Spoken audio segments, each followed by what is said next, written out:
Oh, hi, ocean people. What are the best settings for underwater photography? What are the best settings for macro?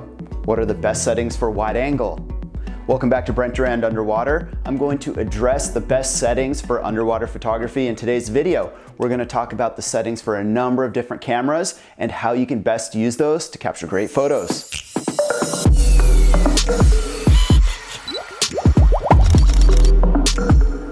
As you can imagine, camera settings come with what seems to be infinite possibilities depending on anything you're shooting.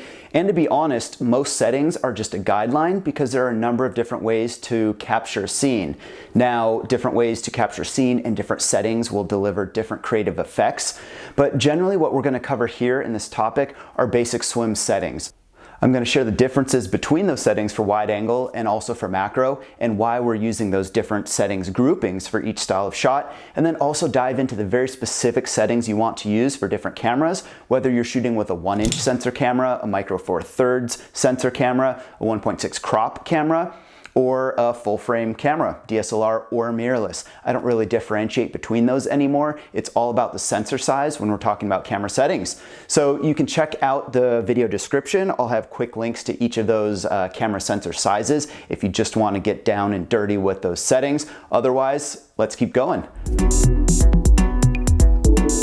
And of course, since this is the internet and there's forums and there's comments, I need to put a couple caveats. The first one being that these are meant to be a default setting and a starting point. So the way I look at these settings is they're swim settings. I go back to them as my default in between photos. And if I'm ever down a rabbit hole where I'm having trouble lighting the scene, I've got it underexposed or I have it overexposed and I just can't get the right settings and I'm frustrated, I will pause, take a breath, go back to these default settings, and then start shooting that scene over again from my starting point. This way I've got a nice reset and I can start adjusting the settings from a nice safe point where I know generally the conditions I'm going to have and the lighting I'll have. It really helps if you start getting confused or frustrated with some sort of problem in your scene. The second caveat is that this video assumes you already know your exposure settings and the relationship between them. This is the ISO, the aperture, the shutter speed, and even your strobes. So I've got a quick diagram right here which shows the exposure triangle, and I'm going to be publishing a video in the next couple weeks on that, which will be linked here. So if it's a couple weeks from now in the future when you're watching this, which is actually right now, just click over here and you will see that exposure video. Until then, hit that subscribe button because you will know when I do post it. Either way, you're gonna see that video. It's full of a lot of good graphics and a lot of good explanations for exposure. The third caveat is that I'm assuming we are shooting with a flash or a strobe, one or even two. If you're shooting with a video light or a dive torch as your source of light, or if you're shooting ambient light only, those settings are a little bit different because there's different shooting situations and different things you can do with those. So check out the article linked below. I've got all those settings linked in that article that I'm not going to cover here because in this video, we're assuming you have a flash or a strobe. Okay, disclaimers, claimers, all that stuff covered. So, what is the difference between wide angle settings and macro settings? Starting with macro, basically what we're going to do is assume that your strobe or your flash light is going to light the entire scene. So we're going to cancel out all the unnecessary ambient light, which gives us that blue tint or that green tint, oftentimes coming from the sunlight, because that strobe and that flash source is going to light our full scene. When we're shooting underwater wide angle photos, we have two things to account for. We want that blue or that green ambient light color, so we're going to use these settings to expose for that ambient light, and then we will also fill in the foreground of our wide angle scene or the primary subject with that strobe or that flash light. So this is why I've got two distinct settings groups, one for macro, which is that flash artificial light only, and then one for wide angle, which is that combination of ambient light and artificial light. And 1-inch sensor cameras. These are generally your compact cameras that have full manual settings capabilities. So for shooting wide angle, we want to use ISO 200, and that is a good compromise between allowing light into the camera with more sensitive ISO while not increasing the ISO too much to where you get noise and grain into the scene. Next, we'll set an aperture of f5, which is also a good compromise between creating depth of field in the scene so you can see everything in focus, while also allowing enough light to come into the camera when you're shooting those wide-angle scenes that require some nice ambient light, that blue water or that green light.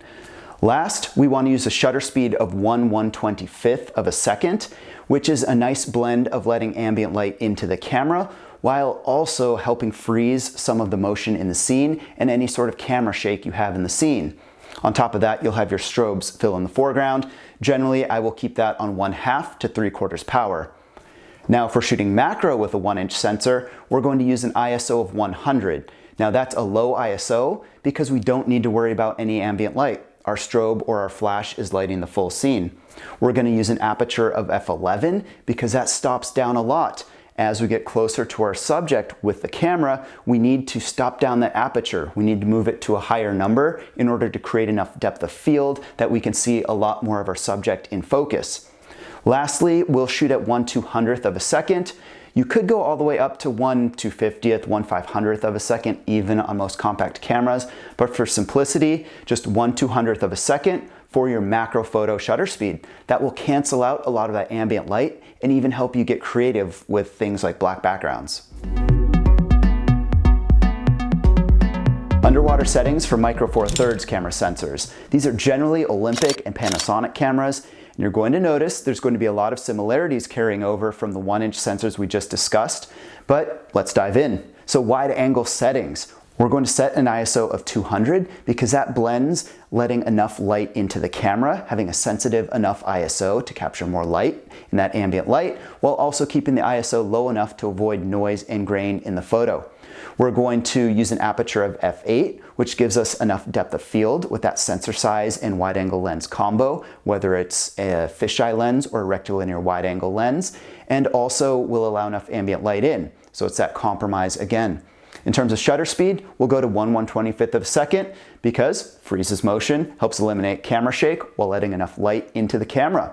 Now, if you go deeper, you might start seeing that you can adjust this slightly. Maybe you go to 1/100th of a second. Maybe you go to 1/160th of a second if you're very shallow shooting a fast subject. So you'll adjust, but basically that starting point is 1/125th of a second. Now, the best settings for Micro Four Thirds cameras for macro, that's going to be an ISO of 100. We want to keep that as low as possible because we are canceling out all ambient light and we're really only shooting with the light from the strobe or the flash. We will use an aperture of f18. Now we're stopping down a lot more because we now have interchangeable lenses on the Micro Four Thirds cameras. So f18 will give us a nice depth of field, at least as a starting point for most macro subjects. If you add a diopter, you may need to stop down a little more, maybe to f22. For shutter speed, we're going to use 1/200th of a second because that will cancel out the ambient light, allow you to fill in with nice, crisp, bold, vivid color from your flash or your strobe, and create great images. And now the best underwater settings for crop sensor cameras with 1.6 crop, or even if you're using a digital crop like 1.5 on some Nikons. For wide angle, we want to start with an ISO of 1/250th. And I bumped this ISO up a little bit from the Micro Four Thirds cameras because generally these sensors do well handling a little more noise at higher ISOs. So basically the ISO of 250 will allow you to make the camera more sensitive to some of that ambient light while also not going too high where you'll introduce noise and grain into the scene. For an aperture, we want to shoot at f8 because that's going to provide the compromise, like I've said before, you'll see some trends here, between creating enough depth of field in that wide angle scene and also for letting ambient light into the camera. Now that can fluctuate a little bit. Let's say you're shooting sharks in open blue water. You might not need to be at f8. You can maybe go down towards f5 or f6.3. But then maybe you're going to be in a smaller dome port where you want to stop down a little more and you may want to really push towards f11 just because you'll have better optics. These are all compromises you'll have to make and adjust the parallel settings to compensate for those settings you're making based on that shooting situation and the gear. But like I said earlier in the video, these are our starting points. So for wide angle with crop sensor cameras, that f8 is going to be a great starting point. In terms of shutter speed, 1/125th of a second, like we said for the other types of camera sensors, because that's going to be a good blend between letting the light into the camera while also freezing motion and any sort of camera shake. For shooting underwater macro with a crop sensor camera, the best settings are going to be ISO 100. Like I mentioned before, we're keeping that very low because the light is coming only from our flash or our strobe source. Then we're going to stop down to f18. It's a good balance of aperture for the lens and sensor combo we're looking at. And then also use 1/200th of a second. And 1/200th of a second is general. That will block the ambient light while allowing you to capture a nice crisp scene lit exclusively by the strobe or the flash for bold, vivid colors. One note here, per usual, is that 1/200th of a second is a guideline. So if you're shooting a camera that has a higher maximum sync speed, you'll have to look in your manual for that, which might be 1/250th of a second, even 1/320th of a second. You could shoot at that shutter speed with no real changes. Do you need to do that? Not really. You can get a black background with 1/200th of a second, no problem. So be sure to check your specific camera manual on this one thing, which is macro shutter speed. You do not want to exceed the maximum sync speed. And now the best underwater settings for full frame cameras. For wide angle, we're going to set an ISO of 320. Now, this is a very personal thing, and one of my secrets. Shh, don't tell everybody. So that's a good point because, as I said with the other camera sensor sizes, you want to balance the sensitivity to light, letting light into the camera, while also keeping the ISO low enough that you don't introduce too much grain and noise into the scene. In terms of aperture, we're going to shoot an aperture of f11. Now, a full frame camera has a larger sensor than a crop sensor camera, which is why I say f11 instead of something like f8 for the aperture. Now, that's a product of the lens and the larger sensor. So something like f11 is a great starting point for wide angle. If you're shooting certain lenses and dome ports, you may find you need to shoot at f13, even f14 to get the best optics out of your equipment. Or maybe you're shooting a very close focus wide angle scene. You may need to stop down, go towards that f14 direction to get that scene in sharp focus or to keep the foreground and the background in focus because you've got enough depth of field. If you're shooting something like sharks in blue water, my previous example, then you might be able to go down towards f6.3 with no problem because if the edges are a little blurry, you've got blue water, no one's going to see anything as long as you avoid that backscatter. In terms of shutter speed, 1/125th of a second. All 4 camera sensor sizes, that's a default. It's a great blend between letting the light into the camera and stopping any sort of motion in the background while also avoiding camera shake. Now, if you're in dark shooting conditions, go to 1/100th, 1/80th of a second, no problem. I'll shoot that way all the time in deep, dark Northern California water. If you're shooting something fast in bright surface water, 1/160th, 1/200th of a second. Make sure not to exceed that maximum sync speed. But in general, you want to start at 1/125th of a second for those wide angle full frame scenes.